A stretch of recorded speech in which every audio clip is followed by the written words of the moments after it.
بسم اللہ الرحمن الرحیم نحمدہ ونصلی ونسلم علی رسولہ الکریم اما بعد فاعوذ باللہ من الشیطان الرجیم بسم اللہ الرحمن الرحیم قال اللہ تبارک و تعالی فی القرآن المجید والفرقان الحمید یا ایہا الذین آمنوا اذا قمتم الی الصلاة فاغسلوا وجوہکم وایدیکم الی المرافق وامسحوا برؤوسکم وارجلکم الی الکعبین۔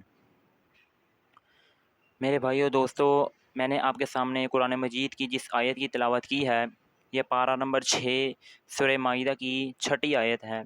اس آیت مبارکہ کا میں نے مکمل تو آپ کے سامنے تلاوت نہیں کی، لیکن میں نے آیت مبارکہ کے جز کو آپ کے سامنے پیش کیا ہے، اس لیے کہ مکمل آیت کے اندر 3 چیزوں کی فرضیت ہے، تو میں آپ کے سامنے ایک چیز کی فرضیت پیش کرتا ہوں۔ مکمل آیت کے اندر 3 چیزوں کی فرضیت بیان کی گئی ہے، فرضیت وضو اور فرضیت تیمم اور تیمم کی مشروعیت۔ ان 3 چیزوں کا بیان اس پوری مکمل آیت کے اندر موجود ہے، لیکن میں نے آپ کے سامنے جہاں تک آیت پڑھی ہے یا ایھا الذین آمنوا سے لے کر وارجلکم الی الکعبین، اس آیت کے جز کے اندر صرف اور صرف وضو کے فرائض یعنی فرضیت وضو کہ وضو کے کون سے فرائض ہیں اور کیا کیا ہیں اس کے بارے میں بیان کیا گیا ہے۔ تو میں آپ کے سامنے وضو کے فرائض کو پیش کرتا ہوں۔ جیسا کہ ہم سب کو اس بات کا علم ہے کہ وضو کے 4 فرائض ہیں، لیکن کیا ہم نے کبھی اس کے بارے میں جانا کہ ہم نے قرآن مجید سے اس کو دیکھا کہ کیا ہم جو وضو کے فرائض ایک دوسرے کو سناتے ہیں یا ہمیں بچپن ہی سے جو وضو کے فرائض یاد کروائے گئے ہیں کیا یہ قرآن سے ہیں یا ہم نے احادیث سے نکالے ہیں یا قرآن و حدیث کے مجموعے سے فقہا نے استنباط کیا ہے مسائل کا، کس چیز سے ان کا تعلق ہے؟ تو میں آپ کو یہ بتاؤں گا کہ ہم جو وضو کے 4 فرائض ہم کہ جن کے بغیر وضو ناممکن ہے، وضو ہوتا ہی نہیں ہے، تو وہ وضو کے جو فرائض ہیں ان کا تعلق قرآن مجید کی اس آیت سے ہے کہ قرآن مجید کی آیت جو میں نے آپ کے سامنے تلاوت کی ہے اس کے اندر سے وضو کے 4 مسائل کو ماخذ کیا گیا ہے، لیا گیا ہے، ان کا استنباط کیا گیا ہے۔ تو میرے بھائی دوستو، یہ آیت نماز کے بارے میں آئی کہ یا ایھا الذین آمنوا، اے ایمان والو، اذا قمتم الی الصلاۃ، جب تم نماز کی طرف کھڑے ہو، یعنی اذا اردتم الی الصلاۃ کہ جب تم نماز کا ارادہ کرو، تو اب وضو کے فرائض شروع ہو رہے ہیں۔ فاغسلوا وجوہکم وایدیکم الی المرافق وامسحوا برؤوسکم وارجلکم الی الکعبین۔ فاغسلوا وجوہکم، یہ امر ہے، اور الامر للوجوب یہ ایک اصول ہے، ایک قاعدہ یہاں پہ بیان کیا گیا ہے کہ الامر للوصول، الامر للوجوبی، کہ امر وجوب کے لیے آتا ہے، فرضیت کے لیے آتا ہے اکثری طور پر، ٹھیک ہے۔ فاغسلوا وجوہکم، پہلا اپنے چہروں کو دھو لو، وایدیکم الی المرافق، اور اپنے دونوں ہاتھوں کو دھو لو کہنیوں تک۔ چہروں کو دھو لو، اس کی لمبائی کتنی ہے کہ پیشانی کے بالوں سے لے کر ٹھوڑی کے نیچے تک، ایک کان کی لو سے لے کر دوسرے کان کی لو تک، یہ ہوگی چہرے کی لمبائی بیان کی گئی ہے۔ فاغسلوا وجوہکم میں وضو کا ایک فرائض بیان کیا گیا ہے اور کتنی مقدار ہے اور کیا ہے یہ بھی بیان کر دیا گیا۔ اب دوسرا فرائض وضو کا کیا ہے؟ وایدیکم الی المرافق، پہلا ہو گیا، دوسرا وایدیکم الی المرافق کہ اپنے دونوں ہاتھوں کو دھو لو کوہنیوں سمیت، کوہنیوں تک، یعنی دونوں ہاتھوں کو دھونا ہے لیکن کوہنیاں دونوں ہاتھوں کے دھونے میں شامل ہوں گی، کونیوں سے پیچھے پیچھے یا کونی سے زیادہ آگے آگے ہاتھ نہیں دھونے، بلکہ آپ نے اتنے ہاتھ دھونے کہ آپ کی دونوں کوہنیاں دھل جائیں۔ وایدیکم الی المرافق، اور اپنے دونوں ہاتھوں کو دھو لو کوہنیوں تک۔ نمبر 3، وامسحوا برؤوسکم، اور اپنے سروں کا مسح کرو، وامسحوا برؤوسکم، اور اپنے سروں کا مسح کرو۔ اور اب سر کے مسح کی مقدار کتنی ہے؟ یہاں پہ لفظ بولا گیا ہے برؤوسکم، اور تم اپنے سروں کا مسح کرو۔ کیا مکمل سر کا مسح کرنا ہے؟ حالانکہ ہم تو یہ کہتے ہیں کہ بھئی چوتھائی سر کا مسح کرنا، اہل سنت والجماعت علماء احناف کے نزدیک تو کیا ہے کہ بھئی چوتھائی سر کا مسح کرنا فرض ہے۔ حالانکہ آیت کے اندر کیا آ رہا ہے؟ وامسحوا برؤوسکم کہ تم اپنے سروں کا مسح کرو۔ اب اس میں یہ نہیں بتایا کہ بھئی چوتھائی سر کا مسح کرنا ہے، نصف سر کا مسح کرنا ہے، مکمل سر کا مسح کرنا ہے کہ تہائی سر کا مسح کرنا ہے، یا مسح کرنا ہی نہیں ہے، کتنا کرنا ہے، اس بارے میں بیان کیا گیا ہے۔ وامسحوا برؤوسکم، اور تم اپنے سروں کا مسح۔ تو میں آپ کے سامنے آیت حدیث پاک حضرت انس رضی اللہ عنہ کی روایت پیش کرتا ہوں کہ جو اہل سنت والجماعت کہتے ہیں کہ بھئی چوتھائی سر کا مسح کرنا فرض ہے۔ اس کی دلیل کیا ہے؟ حالانکہ قرآن تو کہہ رہا ہے کہ وامسحوا برؤوسکم کہ سروں کا مسح کرو، اس میں رؤوس جمع ہے رأسن کی، رأسن کہتے ہیں سر کو، اور سر کا اطلاق پورے اسی حصے پر ہوتا ہے۔ تو ہم نے چوتھائی سر کا مسح کہاں سے نکالا؟ تو میں آپ کے سامنے دلیل پیش کرتا ہوں کہ جو اہل سنت والجماعت علماء احناف جو دلیل پیش کرتے ہیں وہ کیا ہے کہ حضرت انس رضی اللہ عنہ راوی ہیں، وہ فرماتے ہیں کہ توضأ ثلاثا ثلاثا رسول اللہ صلی اللہ علیہ وسلم ومسح برأسہ مرۃ واحدۃ، वहाज़ा वुज़ू रसूल सल्लल्लाहु अलैहि वसल्लम कि नबी अलैहिस्सलातु वस्सलाम आए और नबी अलैहिस्सलातु वस्सलाम ने हर उज़्व को 3-3 मरतबा धोया। यानी चेहरे को धोया 3 मरतबा, अपने दोनों हाथों को धोया कोहनियों समेत 3 मरतबा, अपने दोनों पाँवों को धोया टखनों तक 3 मरतबा, और वमासह बिरअसिही मर्रतन वाहिदतन, और नबी अलैहिस्सलातु वस्सलाम ने अपने सर का मसा किया 1 मरतबा। ठीक है, और आप अलैहिस्सलातु वस्सलाम ने मसा करके फरमाया कि ये तो नबी ये मेरा वज़ू है, नहीं अल्लाह के रसूल का वज़ू है।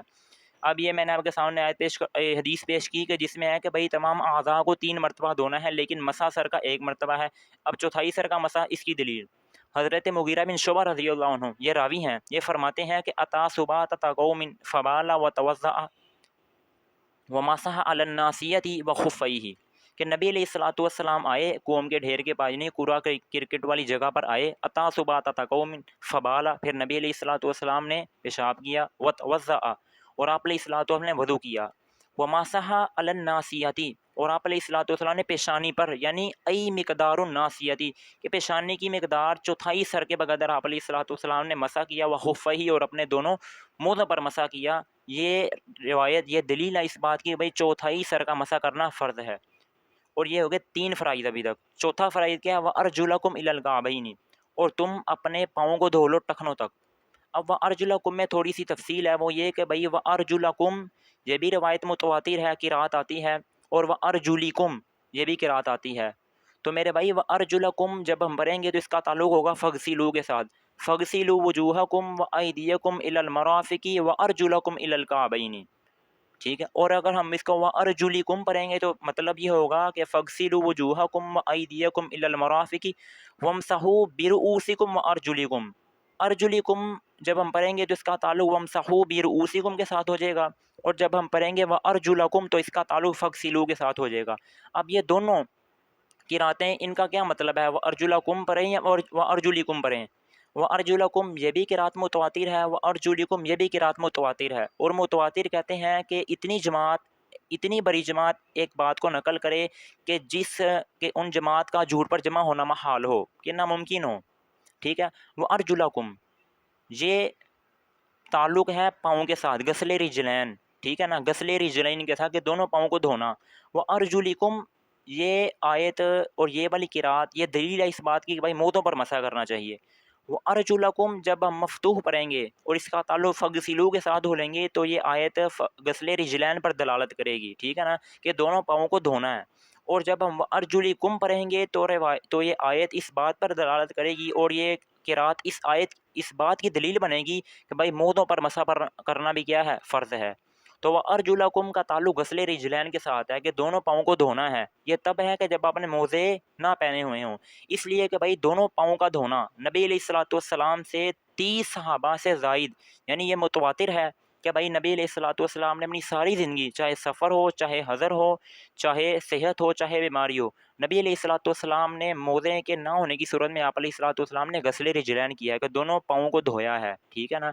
और अगली सूरत व अर्जुलिकुम ये मोज़ों के मुताल्लिक़ है कि जिस वक़्त आपने मोज़े पहनने हैं तो आपने उस वक़्त मसह रिजलैन करना है, यानी दोनों पाँवों का मसा करना है। उस वक़्त आपने दोनों पाँव नहीं धोने, दोनों पाँव आपने उस वक़्त धोने हैं कि जब आपने मोज़े ना पहने हुए हों, ठीक है।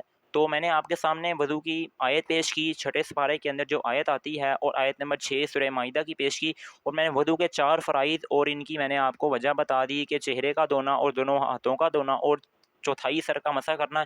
इसके बारे में भी मैंने आपको रवायात 2 पेश कर दी, एक हज़रत अनस की और एक हज़रत मुगीरा बिन शुबा रज़ियल्लाहु अन्हुमा की, ठीक है। और आखिर में मैंने आपको व अर्जुलकुम दोनों पाँवों का धोना ये भी बता दिया, और मोज़ों पर मसा करना कि जो हज़रात ये कहते हैं कि भाई मोज़ों पर मसा नहीं करना चाहिए, ठीक है। हमारे दरमियान हमारे इस जगह के अंदर, मुल्क के अंदर ऐसे कुछ लोग भी हैं कि जो मोज़ों पर मसे का इनकार करते हैं। तो मेरे भाई व अर्जुलिकुम की ये आयत इस बात की दलील है कि भाई मोज़ों पर मसा करना भी नबी अलैहिस्सलातु वस्सलाम से साबित है। और मैंने जो आपके सामने मुगीरा बिन शुबा रज़ियल्लाहु अन्हु की रिवायत बयान की है, उसमें आखिर में लफ़्ज़ भी आया है कि अता सुबाता कौमिन फ़बाला व तवज़्ज़अ व मसह अलन नासियति व खुफ़ैही, कि नबी अलैहिस्सलातु वस्सलाम कूड़ा क्रिकेट कौम के ढेर के पास आए, आप अलैहिस्सलाम ने पेशाब किया, वज़ू किया, व मसह अलन नासियति व खुफ़ैही, और आप अलैहिस्सलातु वस्सलाम ने पेशानी की मिक़दार के बकदर और अपने दोनों मोज़ों पर, खुफ़ कहते हैं मोज़े को, وخفیہ یہ لفظ ہے، تثنیہ کا لفظ ہے، ومسح علی الناصیہ وخفیہ کہ آپ علیہ الصلوۃ والسلام نے اپنے دونوں پودوں پر مسح بھی کیا ہے۔ تو میرے بھائی نبی علیہ الصلوۃ والسلام کی زندگی سے غسل رجلین بھی ثابت ہے، ٹھیک ہے نا، موزے نہ ہونے کی صورت میں، عدم خف کی صورت میں، اور آپ علیہ الصلوۃ والسلام سے موزوں پر مسح کرنا بھی ثابت ہے وجود خف کی صورت میں۔ تو اللہ تعالیٰ ہم سب کو اس پر عمل کرنے کی توفیق عطا